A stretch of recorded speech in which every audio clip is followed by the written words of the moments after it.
안녕하세요. 건설 분야 스케치업 웨비나를 진행하게 된 호건코리아 김현진입니다.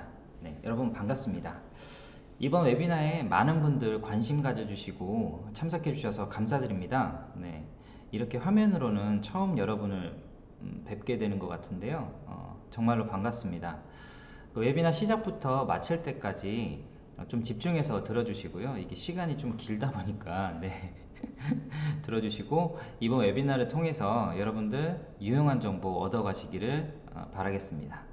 저희 호건코리아에 대해서 잠시 안내를 해드리면요, 스케치업 국내 리셀러로서 건설 분야의 스케치업을 공급을 하고 있습니다. 그리고 그 다양한 맞춤형 컨텐츠와 교육 등을 통해서 양질의 서비스를 지원을 해드리기 위해서 다방면으로 노력을 하고 있습니다. 저희 호건코리아도 많은 관심 부탁드리겠습니다. 오늘 웨비나 아젠다는 그 화면에서 보시는 것처럼 BIM을 위한 스케치업 익스텐션 모델러 시리즈에 대해서 잠시 안내를 드릴 거고요. 그 프레임 모델러를 활용해서 골조 모델링 하는 방법과 그리고 물량 산출하는 방법까지 진행을 해볼 예정입니다. 소개해 드리는 내용 중간중간에 궁금하신 사항이 있을 수 있잖아요. 그런 분들께서는 채팅창에 이렇게 질문 남겨주시고요. 그리고 실시간으로 저희가 답변을 해 드릴 테니까 언제든지 질문 있으시면 바로바로 질문해 주시면 되겠습니다. 그러면 시작하겠습니다. 그 모델러 시리즈에 대해서 잠시 소개를 해 드릴게요. 그 모델러 시리즈는 총 6개의 스케치업 애드온 프로그램으로 구성이 되어 있습니다. 공정에 따라서 일단 소개를 한번 해 드릴게요. 그 2D 기준 도면을 필요한 부분만 정리해서 스케치업으로 가져온 다음에 건물 구조의 종류에 따라서 모델링을 진행하시게 되잖아요. 그러면 건물 구조가 콘크리트 구조이면 프레임 모델러를 활용을 해서 골조를 모델링 하시면 되고요. 철골 구조이면 저희 호건코리아가 자체 개발한 S 플러스라는 제품이 있습니다. 이 애드온 소프트웨어를 활용하셔서 철골 구조를 모델링 하시면 됩니다. 그 골조 모델링을 기반으로 폼워크 모델러를 활용해서 거푸집 자동 배치 및 물량 산출을 진행하시면 되고요. 리바 모델러는 그 3D 철근 모델링을 진행할 수 있는 소프트웨어이에요. 그래서 모델링을 하시고 물량 산출까지 진행하시면 됩니다. 약 300개의 그 백은 옵션들이 다양하게 있어요. 네, 그런 부분들 일일이 다 체크하셔가지고 리바 모델링을 통해서 철근을 모델링 하시면 되는 겁니다. 그 다음에 파이프와 덕트 모델링을 활용을 해서 파이프 및 덕트 모델링을 진행을 하시게 됩니다. 그러면 이렇게 상세하게 모델링을 한 그 내용을 기반으로 해서 물량 산출 데이터 등을 내보낼 수가 있거든요. 그러면 공사 내역서 작성까지 완료를 할 수 있게 됩니다. 네, 이렇게 하면 저희가 구성해 놓은 모델러 시리즈를 통해서 어느 정도 그 물량 산출에 대한 추정치를 가늠을 할 수 있게 되고요. 그리고 현장에서 그 진행했던 어떤 그 진짜 실물에 대한 물량과 그리고 저희가 물량 산출했던 이런 내용과 비교를 함으로써 어떤 그 비용 로스에 대해서 좀 판가름할 수 있게 되는 기초 자료로서 활용을 하게 됩니다. 네, 그런 부분 그 감안하시면서 그리고 생각하시면서 그리고 다음 그 장표로 넘어가도록 하겠습니다. 각각의 그 모델러 시리즈를 그 시간 관계상 모두 다 설명을 해드릴 수는 없어요. 그래서 그 이번 전반기에는 저희가 프레임 모델러를 활용을 해서 기초 모델링을 할 수 있는 그리고 기본적인 구조 모델링을 할 수 있는 시간을 마련을 해본 거고요. 그리고 하반기에는 저희가 그 다른 어떤 그 컨셉을 가지고 그 프레임 모델러 말고 폼워크 모델러라든가 그리고 리바 모델러 그리고 덕트 모델러, 파이프 모델러 또 추가적으로 S 플러스까지 좀 활용할 수 있는 방안에 대해서 좀 하반기에 더 진행을 해볼까 합니다. 여러분들께서 많이 호응을 해주시면 저희가 더 진행을 할 수 있고요. 그러니까 오늘 조금 집중해서 들어주시면 저희가 다음 하반기 때도 힘을 내서 더 추가로 준비를 해보도록 하겠습니다. 많은 호응 부탁드릴게요. 프레임 모델러는 건물의 골조를 빠르고 쉽게 모델링 할 수 있는 스케치업 애드온 소프트웨어입니다. 모델링한 객체를 중심으로 콘크리트와 거푸집 물량을 산출을 할 수가 있고요. 스케치업 2018 버전부터 익스텐션 웨어하우스에서 무료로 다운받아서 설치 사용하실 수가 있습니다. 그 프레임 모델러를 설치하면 그 화면 가운데 보시는 것처럼 그 프레임 모델러 이렇게 툴바가 있잖아요. 그 툴바가 있는데 세 가지 영역으로 이렇게 나누어져 있습니다. 그 좌측에 물량 산출할 수 있는 아이콘, 네, 두 가지가 있죠. 그리고 중간에 각 구조부, 즉 그 기둥, 보, 벽, 슬라브, 그다음 개구부, 램프, 그다음 라인, 그다음에 그 자동 푸시풀이라고 해서 면을 한꺼번에 생성을 해서 올리는 그런 기능이 있어요. 네, 그런 기능까지 해서 아이콘이 이렇게 배치가 되어 있고요. 그리고 우측에 보시면 그 레벨과 그리드를 작성하는 아이콘으로 구성이 되어 있습니다.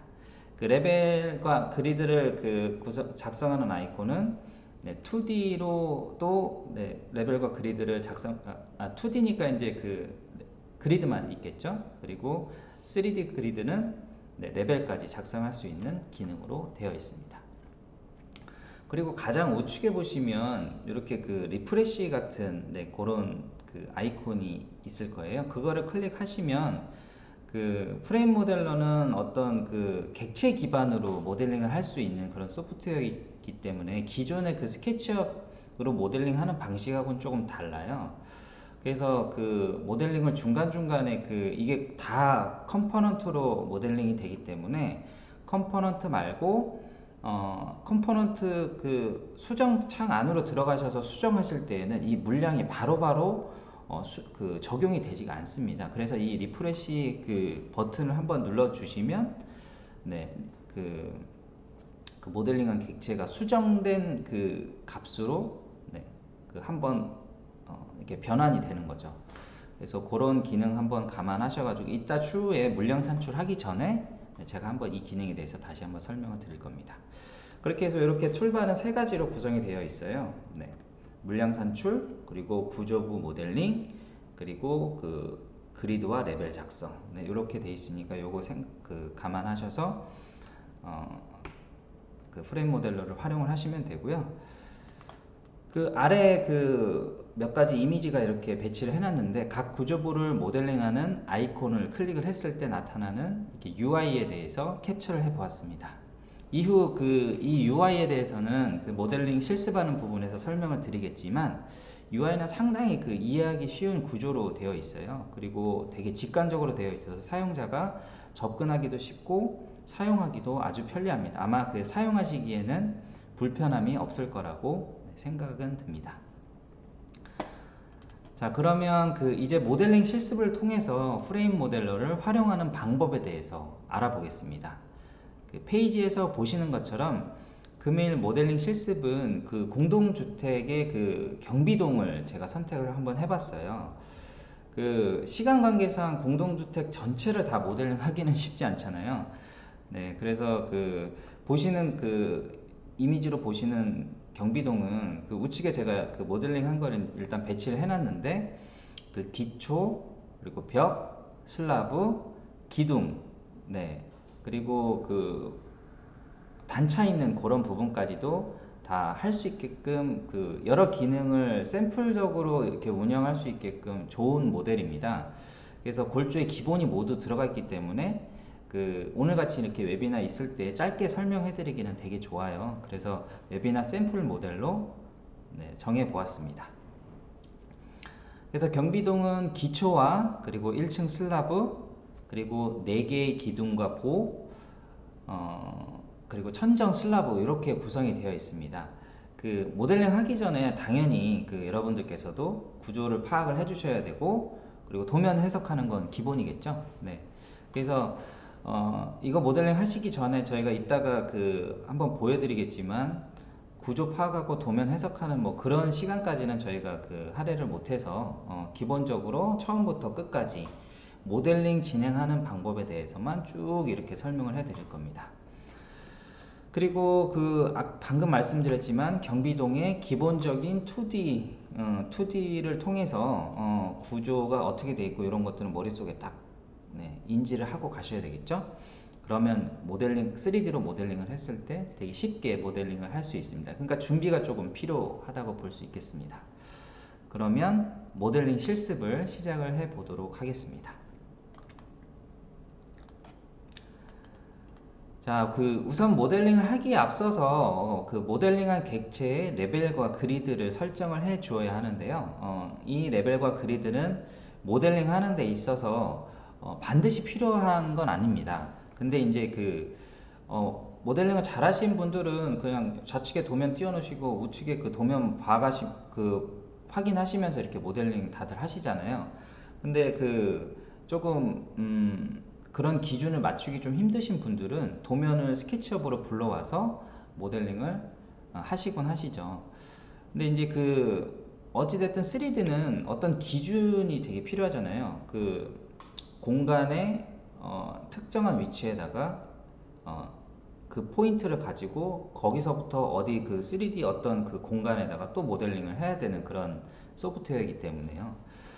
그래서 이 기준을 정하기 위해서 그 레벨과 그리드를 설정을 해 주시는 겁니다. 아까 설명드렸듯이 프레임 모델러 툴바 제일 우측에 배치해 놓은 그쪽에 보시면은 제가 빨간색 이렇게 박스를 표시를 해 놨어요. 3D 그리드를 설정하는 기능입니다. 아이콘을 클릭을 하면 화면에 보시는 UI가 이렇게 나타나게 되고요. UI 좌측에는 XY 좌표의 그리드를 설정할 수 있는 부분과 그리고 우측에 레벨을 설정하는 부분으로 나누어져 있습니다. 레벨 및 그리드를 추가할 때는 플러스 버튼을 누르시면 되고요. 삭제하고자 할 때는 마이너스 버튼을 클릭을 해서 생성 또는 삭제를 하실 수 있습니다. 그리고 아래 3개의 버튼이 보이는데 아래에 초기화 버튼 보이시잖아요. 초기화 버튼을 클릭을 하시면 모든 값이 초기화가 됩니다. 처음에 있던 그 값대로 다 초기화가 되기 때문에 요거는 좀 신중히 눌러주시면 되겠고요. 도면 분석이 끝나셨으면 도면 분석을 하실 때 가장 중요시 되는 부분이 X축의 그리드, Y축의 그리드, 그 다음 레벨은 얼마나 정할 건가 이런 것도 되게 중요하잖아요. 그래서 도면 파악을 하실 때 그런 부분이 머릿속에 딱 인지가 되셨으면 구조에 따라서 레벨과 그리드를 사용자가 모델링 하기 쉽게 설정을 하시면 됩니다. 그러면 레벨과 그리드를 설정하는 방법에 대해서 다음 화면을 통해서 보시겠습니다. 그러면 실습할 경비동의 모델링을 한번 도면을 한번 볼까요? 좌측에 이제 제가 도면을 배치를 해놨잖아요. 실습할 경비동은 기초 바닥 레벨이 있고요. 그리고 기초 위에 레벨, 그리고 그라운드 레벨, 그리고 1층 슬라브 레벨, 루프층 바닥 레벨, 그리고 루프층 레벨, 이렇게 6개의 레벨이 필요할 것으로 저는 판단이 됐고요. 물론 여러분들께서는 뭐 레벨이 더 필요하시고 하시면 기준이 좀 더 필요하실 수 있잖아요. 그런 부분은 뭐 추가해서 하시면 됩니다. 그리고 X축에는 그리드 2개, Y축에는 그리드 2개, 이런 식으로 작성을 하면 될 것으로 보여요. 2개라는 거 이제 양쪽 다 감안해 가지고 2개라고 말씀드리는 거고요. 다만 프레임 모델러는 좀 아쉬운 점이 있습니다. 타 프로그램 같은 경우는 레벨에 대한 어떤 한계점을 이 그리드 레벨 구조 객체를 모델링을 할 때 이 레벨까지 한계점을 딱 정할 수 있잖아요. 근데 이제 프레임 모델러는 그 기능까지 지원을 하진 않습니다.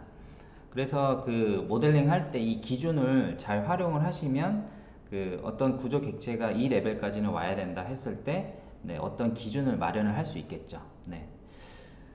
그러면 데모 영상을 보시면서 좀 더 자세하게 설명을 드리겠습니다. 지금까지는 좀 괜찮으시죠? 어려운 거 없으시잖아요. 그래서 경비동을 모델링 하면 이게 약간 되게 쉽기 때문에 처음부터 모델링 방법에 대해서 쭉 끝에까지 물량 산출까지 거침없이 설명을 해 드리겠습니다. 자, 이제 데모 영상을 한번 보시겠습니다. 아이콘은 프레임 모델러 우측에 있는 3D 그리드를 선택을 하시고 나서 그 UI가 나타나면 2D 도면과 같이 띄워놓고 그리드와 레벨의 촉감 간격을 입력해 주시면 좀 편하게 입력을 하실 수가 있겠죠. 그 XY 좌표는 지붕 평면도를 참조하면서 제가 축의 간격을 입력을 해봤습니다. 그리고 레벨은 뭐 다 아시는 부분이겠지만 단면도를 참조하면서 레벨의 간격을 입력을 해야 되겠죠. 네. 그 값이 입력이 끝났으면 생성 버튼을 누르셔서 그리드를 우선 원점 위치에 놓습니다. 그 아웃라이너를 펼쳐 보시면 입력한 그 레벨과 같이 생성된 것을 확인을 할 수 있고요. 각 레벨의 그리드를 온오프를 할 수도 있고, 그 다음에 아웃라이너에서 레벨의 이름 또한 변경이 가능합니다. 그 각 레벨의 이름을 확인하기 저희가 편하게 이렇게 수정을 할 수가 있고요. 각 층별로 사용자가 그 표시했을 때 나중에 이제 확인하기 쉽게끔 그 이름을 수정하시면 됩니다. 이렇게 그 그리드 세팅이 완료가 되었으면 그리드는 모델링의 기준이 되는 거잖아요. 움직이지 말아야 됩니다. 이거는 뭐 스케치업이나 이거 3D 모델링 해보신 분들은 알겠지만 이게 잘못하면 기준까지 다 객체 움직이다가 기준까지 다 움직이는 그런 상황이 발생할 수도 있잖아요. 나중에 이제 확인해보면 막 그런 게 기준이 막 틀어졌네 막 이런 게 있을 수 있으니까 그리드를 선택해서 잠금을 실행을 시켜주는 겁니다. 그러면 아웃라이너에 그 그리드가 이렇게 잠겨 있는 것을 확인을 할 수 있겠죠. 이렇게 해서 레벨과 그리드를 모두 설정을 하였습니다. 그래서 아웃라이너에서 이름을 변경하는 거는 아웃라이너에서만 변경이 된 것처럼 보여요. 그래서 여러분들께서 그 화면에 보이시는 그 그리드 상에서 레벨 이름과 XY의 그리드의 이름을 변경하시고 싶다. 그럼 화면상에서 찍으셔서 더블 클릭하셔서 바꾸시면 됩니다. 네, 그것도 참고하시면 되겠습니다. 자, 이번에는 그 모델링의 기준으로 삼을 수 있는 또 한 가지, 아까 그 그리드와 레벨이 하나 있었고요. 그리고 2D 도면 가져오기와 배치하기에 대해서 알아보도록 하겠습니다. 이렇게 그 두 개는 모델링 할 때 기준이 됩니다. 그래서 도면 가져오기는 다 아시죠? 이거는 기본적인 스케치업 활용하시는 분들은 이렇게 해보신 적 많으실 겁니다. 그래서 도면 가져오기는 풀다운 메뉴에 가져오기를 클릭을 하시고 나서 파일을 선택을 하시면 되는 건데 그 전에 그 옵션을 클릭하셔가지고 단위를 밀리미터로 가져오시는 거, 이것도 다 아시는 내용이겠죠. 네. 간혹 이제 그 인치로 돼 있거나 이렇게 뭐 그런 부분에 있어서 막 갑자기 막 작아지거나 막 갑자기 너무 모델이 커지거나 이런 경우가 있을 수 있잖아요. 항상 밀리미터 단위를 클릭하셔가지고 가져오신 다음에 모델링 할 수 있게끔 배치를 하시면 됩니다. 그리고 저희가 교육이나 이런 거 할 때 항상 말씀드리는 건데요. 항상 스케치업은 모델링 파일 용량 관리가 되게 이제 좀 약간 이슈 사항이에요. 그래서 원활한 3D 모델링을 위해서는 2D 도면을 가져오실 때 필요한 부분만 정리해서 가져오는 것이 아주 중요하잖아요. 그래서 대부분의 스케치업에서 오류와 용량 등의 문제가 이제 발생하는 경우가, 물론 객체가 많아지면 많아질수록 관리하기는 당연히 힘이 듭니다. 하지만 이 2D CAD 파일이나 이런 걸 가져왔을 때 정리를 안 하고 가져오셨을 때 태그에 엄청난 레이어들이 막 쌓이게 되거든요. 그런 경우에 용량 관리하시기가 힘이 드니까 2D 도면을 어느 정도 정리하신 상태에서 가져오시기를 부탁드리겠습니다. 저희가 지원할 때 이런 부분 되게 많이 있거든요. 그래서 이 부분 꼭 기억하셨으면 좋겠습니다. 그래서 도면 가져오기 배치하기는 방금 말씀드렸듯이 반드시 필요한 부분에 도면을 사용자가 정리하고 불러오신 다음에 도면을 배치를 하시는 겁니다. 지금 보시는 것처럼 경비동의 평면도, 좌우 측면도, 정면도와 배면도를 불러와서 배치를 할 거고요. 도면 불러오기를 완료하시고 나서 그리드를 설정한 것과 마찬가지로 이건 기준이기 때문에요. 그래서 항상 잠금을 실행해 주어야 하는데 도면은 움직이지 못하는, 반드시 움직이면 안 되는 기준이기 때문에 그렇습니다. 꼭 실행해 주시기를 부탁드리겠습니다. 그 다음에 데모 영상 한번 확인해 보겠습니다. 정리한 2D 도면을 제가 가져와 볼 거예요. 도면을 가져올 때 옵션을 클릭해서 반드시 단위를 확인해 주시고요. 평면도를 불러와서 기준면과 그리드를 얼라인을 하고, 그 다음에 투시 보기와 평행 투영 보기를 번갈아 가면서 얼라인이 정확하게 됐는지 확인을 합니다. 이번에는 정면도를 가져와서 로테이트 기능을 통해서 중심축을 기준으로 얼라인을 하고요. 이전의 평면도와 위치를 확인하면서 이상이 있는지 없는지 확인해 줍니다. 다음은 이제 배면도를 가져올 거예요. 로테이트 명령으로 방향에 맞게 위치를 해주시고, 정면도와 배면도의 반대 방향이기 때문에 스케치업의 미러 기능을 실행해서 방향을 일치시켜 줍니다. 다 아시겠지만 스케치업의 미러 기능은 대칭 이동 기준의 구성 요소의 빨강, 물론 축에 따라 좀 다르겠죠. 구성 요소의 녹색, 구성 요소의 파랑, 다 있을 수 있습니다. 지금 현재는 빨강이기 때문에 빨강을 클릭을 해서 미러를 실행을 해주시면 되겠죠. 확인해 보면 방향이 일치한 것이 확인이 됩니다. 요거 항상 도면 배치할 때는 항상 반대쪽 확인을 해야 됩니다.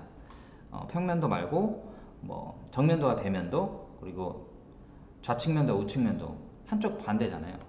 하나 기준이 있으면 하나 반대이기 때문에 방향 항상 확인하면서 배치를 해주시면 되겠습니다.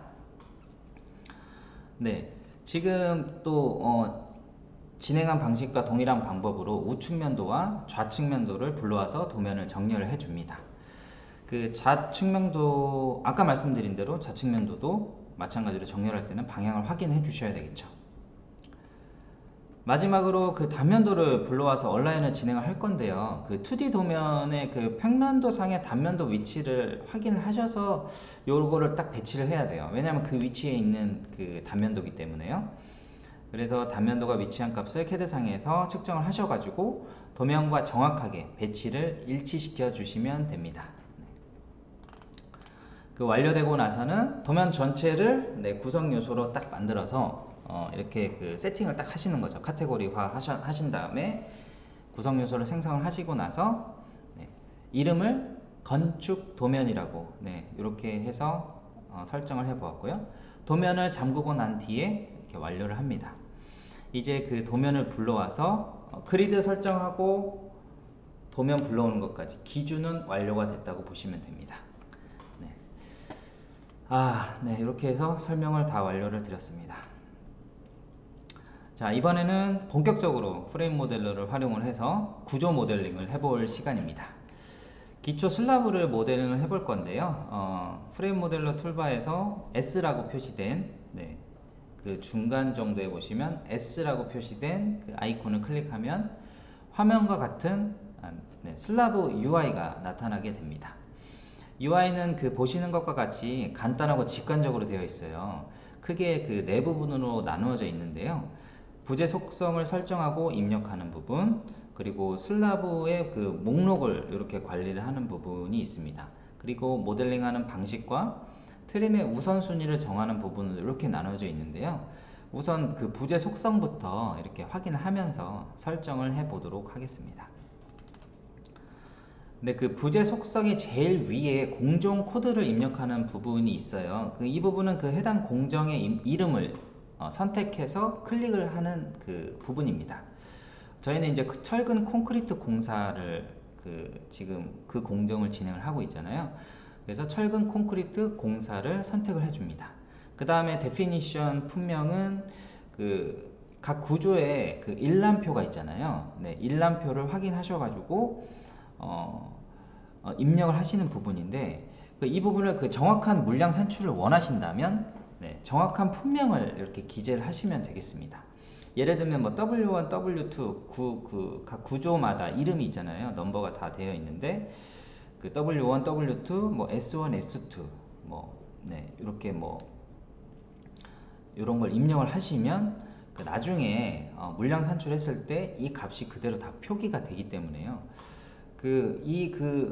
속성 정보를 입력하는 요 부분은 나중에 물량 산출할 때 이게 이대로 아웃풋이 됩니다. 네, 그렇기 때문에 뭔가 그 구조 부분을 카테고리화 시켜서 사용자가 나중에 이거를 확인하기 쉽게끔 하고 싶다.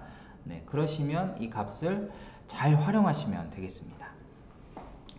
그 다음에 그 사이즈하고 규격도 마찬가지입니다. 이 사이즈하고 규격을 해당 객체를 모델링 하실 때 사이즈하고 그 객체도 뭐 1000에 500 또는 뭐 500에 500, 250에 250 이런 식으로 좀 입력을 해주시면 나중에 그 물량표만 보시고도 이 객체의 사이즈가 뭐 요 사이즈겠구나 추정을 할 수가 있겠죠.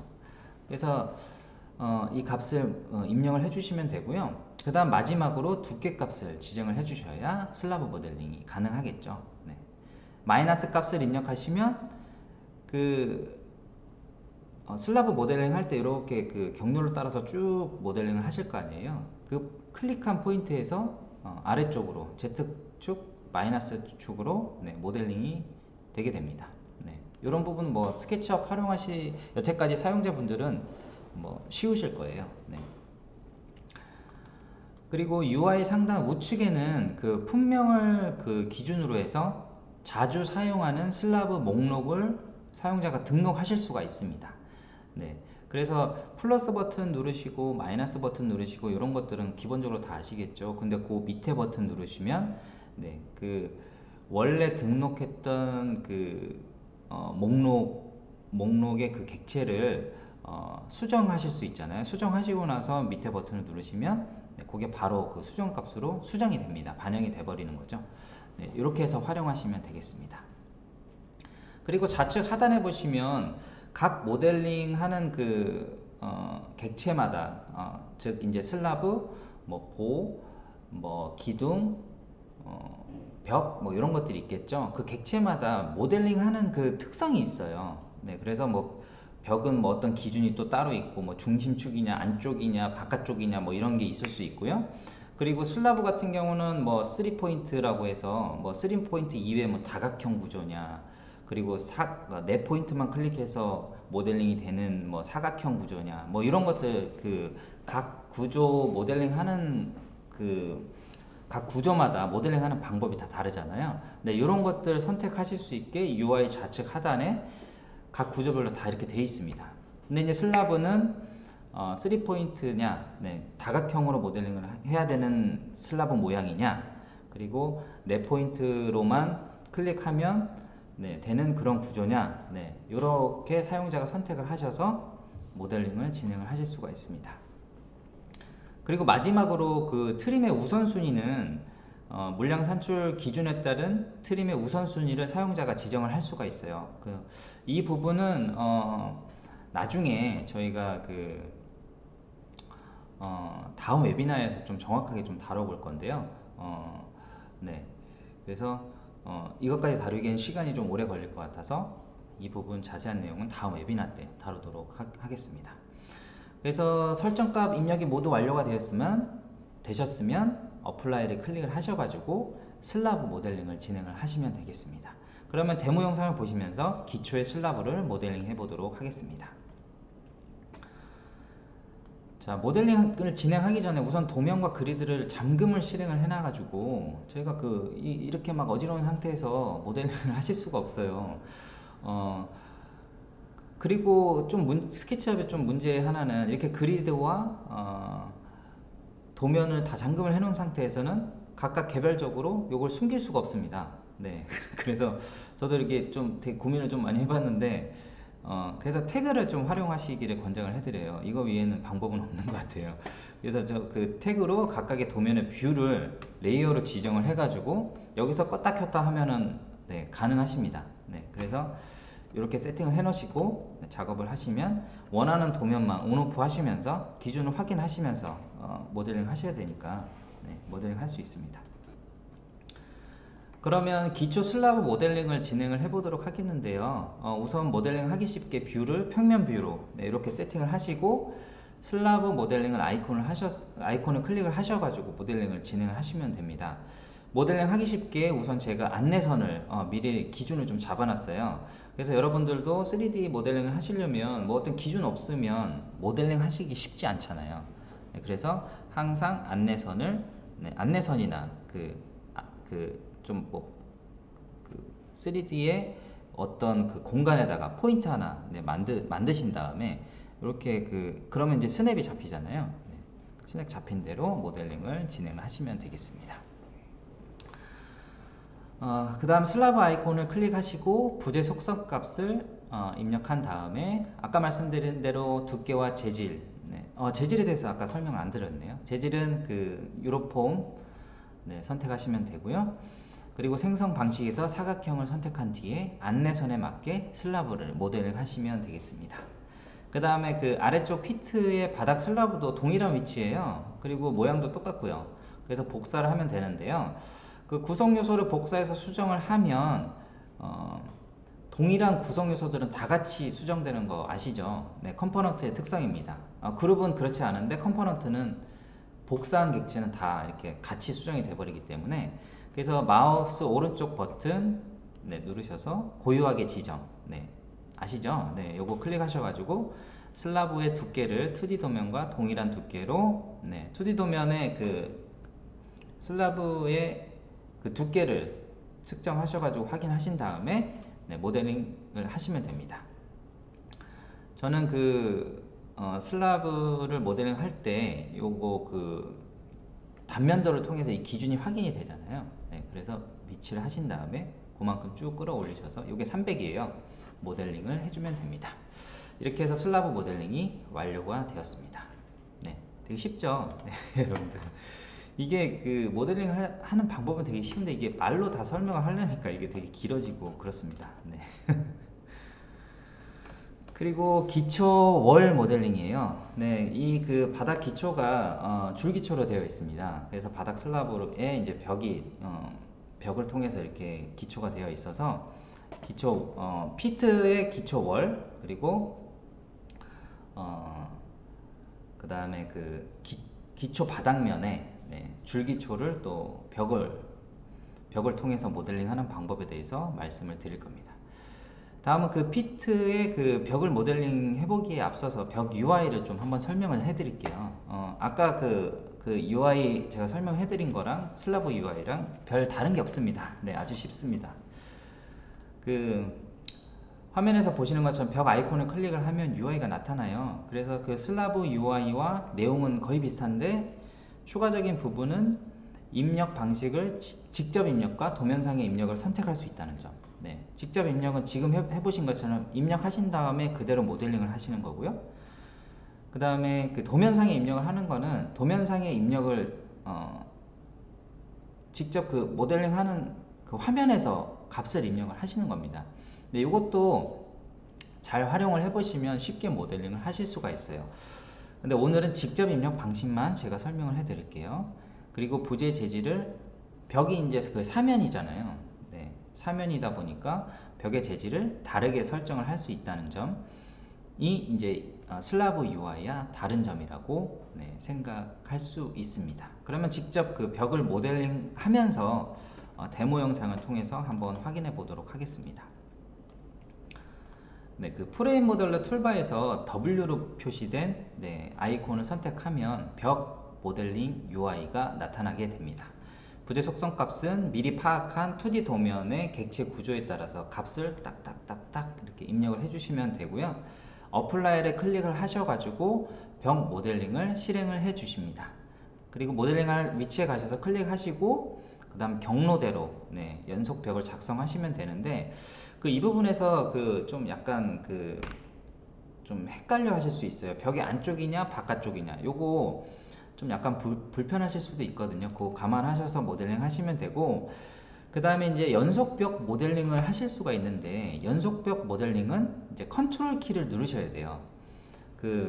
사용자분들 여러분들께서 이제 해보시면 아시겠지만 벽에 이제 시작점을 클릭을 하시고 나서 그 다음에 쭉 따라가셔서 벽이 꺾이는 부분이 나오잖아요. 꺾이는 부분을 클릭을 하시기 전에 컨트롤 키를 눌러 주셔야 됩니다. 그러면 커서에 이렇게 플러스라는 게 표시가 될 거예요. 네, 플러스가 표시가 된 상태에서는 연속벽을 그리실 수가 있습니다. 그리고 컨트롤 키를 한 번 더 누르시면 이게 플러스가 해제가 됩니다. 그래서 그 간단하게 라인 형태로만 벽을 그리고 싶으시면 컨트롤 키를 안 누르신 상태에서 그리시면 되고요.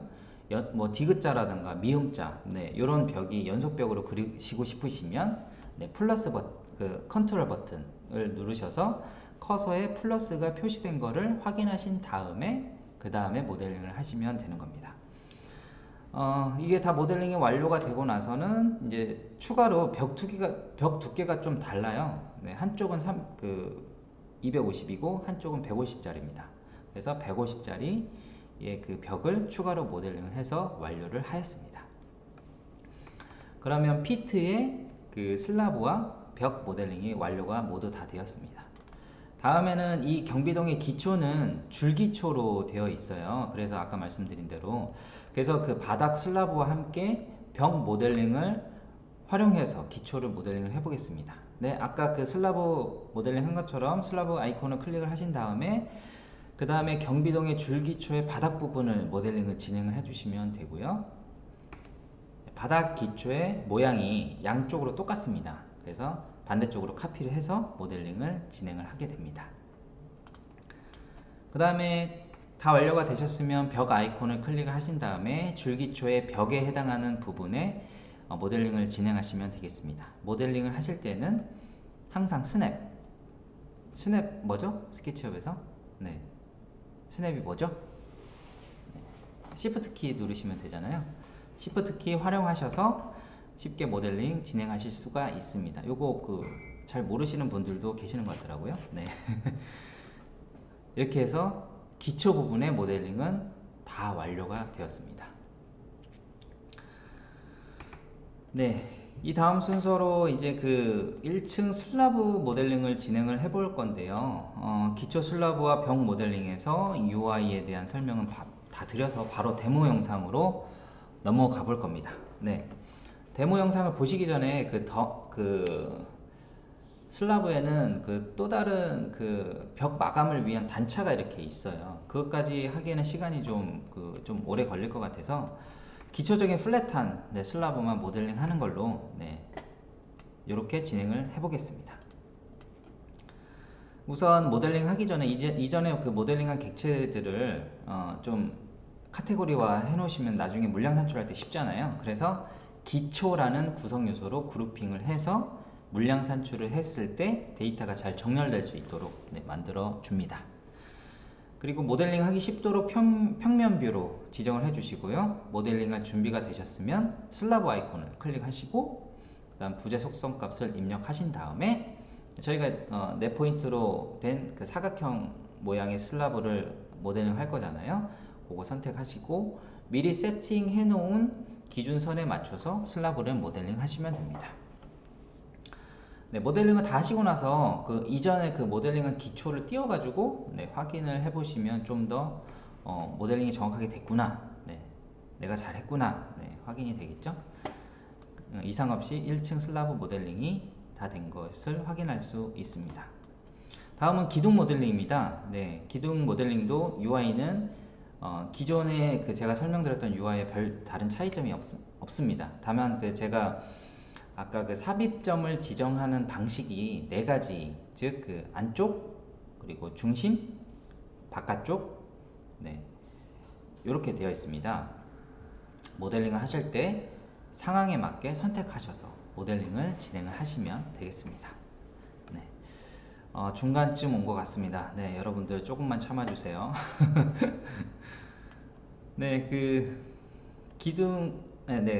기둥 모델링에 대해서 이제 데모 영상을 보시겠습니다.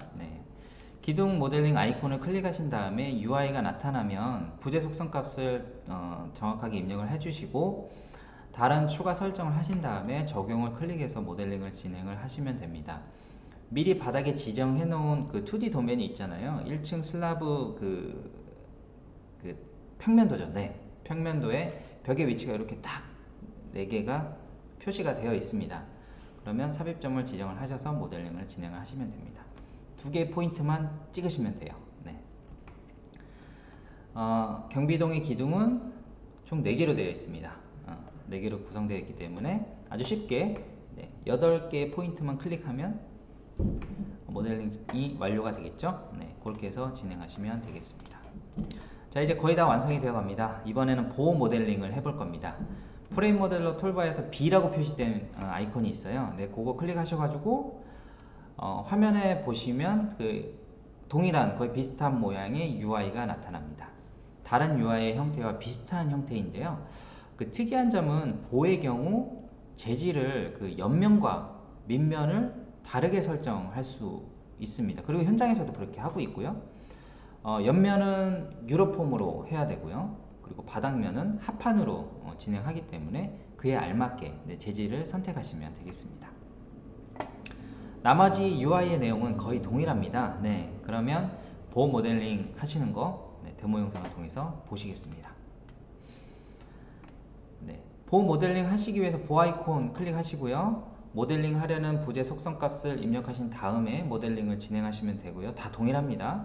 그 다음에 그 보호 모델링도 그 벽 모델링처럼 이렇게 연속벽 다 지원을 해요. 그래서 벽 모델링 할 때와 동일하게 컨트롤 키를 한번 누르시고 보호의 삽입점 지정이 완료되었으면 다시 컨트롤 키를 누르셔서 연속벽을 나는 안 그리겠다, 의사표현을 하셔야 됩니다. 하시고 나서 클릭을 하시면 연속벽 모델링을 완료를 하게 됩니다. 평면 뷰를 통해서 모델링이 이상이 있는지 없는지 최종적으로 확인해 주시면 되고요. 이렇게 해서 보호 모델링이 완료가 되었습니다. 다음은 천정 슬라브를 모델링 해볼 단계입니다. 이 장표는 계속 여러 번 설명드렸죠? 넘어가겠습니다. 계속 하시면 지루하시니까. 그 다음에 데모 영상을 통해서 확인해 볼게요. 천정 슬라브는 기존과 동일하게 우선 슬라브 아이콘을 클릭을 하셔서 부재 속성 값을 입력을 해주고요. 그리고 슬라브 그 모양이 사각형이기 때문에 생성 방식 다 아까 해보셨죠? 사각형 클릭하신 다음에 모델링을 진행하시면 됩니다. 이때 그 기존에 세팅을 해놓았던 그리드를 이제 활용을 해보시는 겁니다. 그리드를 활용을 해보시면 좀 더 쉽게 모델링을 진행하실 수 있습니다. 이게 공중에 있기 때문에 좀 쉽지 않죠. 그리드를 활용하시거나 아니면 그 천정 평면도 그거를 그리드 상에 딱 위치를 해놓고 그거에 맞춰서 모델링 하셔도 상관없습니다. 그건 뭐 사용자가 활용하시기 나름이니까요. 여기서 추가적으로 컷오프 기능을 통해서 천정 슬라브의 추가 모델링을 진행을 해 보겠습니다. 프레임 모델러 툴바에서 OP라고 되어 있는 표시된 아이콘을 클릭을 하시면 보시는 것 같은 UI가 나타나는데요. 그 사각형을 클릭을 하신 다음에 그 depth value라고 요게 이제 깊이를 지정을 하는 건데요. 2D 도면에서 확인을 해 보신 그 값과 동일하게 저는 180으로 확인이 됐어요. 그래서 180 입력하시고 OK 클릭하신 다음에 그 단차가 있는 부분을 지정을 하십니다. 영역을 지정하시면 깊이 값을 입력한 그대로 단차가 생기게 모델링이 완료가 됩니다. 이렇게 해서 그 공동주택 경비동의 구조가 모두 마무리 되었는데요. 그 물량 산출을 위해서 모델링 해놓은 객체를 각 층별로 구성 요소로 그룹핑 진행하는 거 잊지 않으셨으면 좋겠습니다. 그래서 1층과 천정층 총 3개의 카테고리가 되는 거죠. 기초, 1층, 천정 이렇게 되는 겁니다. 이렇게 모델링을 정리를 해 보았습니다. 그 다음에 이제 마지막으로 이제 물량 산출을 해볼 겁니다. 프레임 모델러의 가장 좌측에 있는 아이콘 2개가 있죠. 요거를 클릭을 해 보시면 그 보고서 설정 UI라는 게 나타납니다.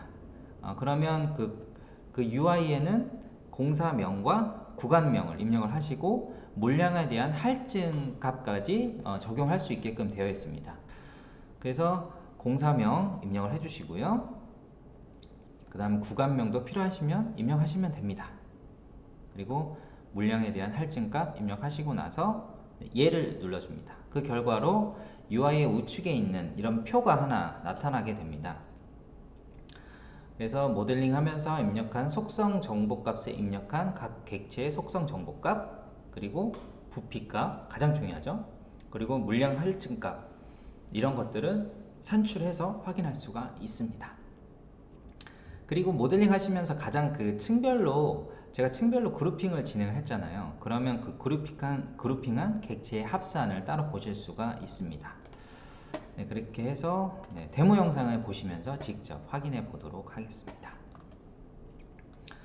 네, 물량 산출을 진행하기 이전에 그 프레임 모델 아까 말씀드렸잖아요. 그 프레임 모델러 가장 우측에 표시한 그 업데이트 모델 컨디션이라는 아이콘을 클릭을 하셔가지고 모델링 했을 때 사용자가 임의로 변경한 그 객체들이 있을 수 있잖아요. 그런 부분을 그 수정한 값 그대로 변경을 시켜줍니다. 리프레시 기능이라고 보시면 돼요. 이거 클릭하신 다음에 물량 산출을 하면 좀 더 정확한 그 물량 산출 데이터를 산출을 하실 수가 있게 됩니다. 그 다음에 물량 산출 아이콘 클릭하시고 공사명 및 구간명 입력, 할증값 입력하시고 얘를 눌러줍니다. 그 다음 현재 모델링 해놓은 골조 물량이 이렇게 나타나시는 거 볼 수 있고요. 모델링 진행했을 때 입력했던 속성 정보 값들이 이렇게 나타납니다. 가장 중요한 부피값 그리고 콘크리트 물량을 여기서 확인하시면 되고, 처음 물량 산출을 할 때 입력했던 할증에 대한 내용도 확인을 하실 수가 있습니다. 매핑 재질 등 다른 값들은 추가로 참조를 하시면 되겠습니다.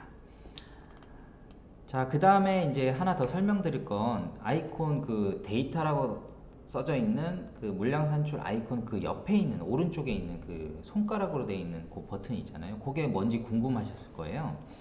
그 물량 산출 시트에서 그 객체에 대한 위치를 확인할 수 있습니다. 이거 되게 신기한 기능인데 그리고 물량 산출 이 기능을 한번 보여드릴게요. 물량 산출한 데이터상에서 셀을 위치를 이렇게 해놔요. 그리고 나서 프레임 모델러 툴바에서 물량 산출 아이콘 옆에 있는 아이콘, 손가락으로 이렇게 되어 있는 아이콘을 클릭을 하시면 모델링한 객체에 파랗게 이렇게 활성화가 됩니다. 파란색으로 활성화가 돼요.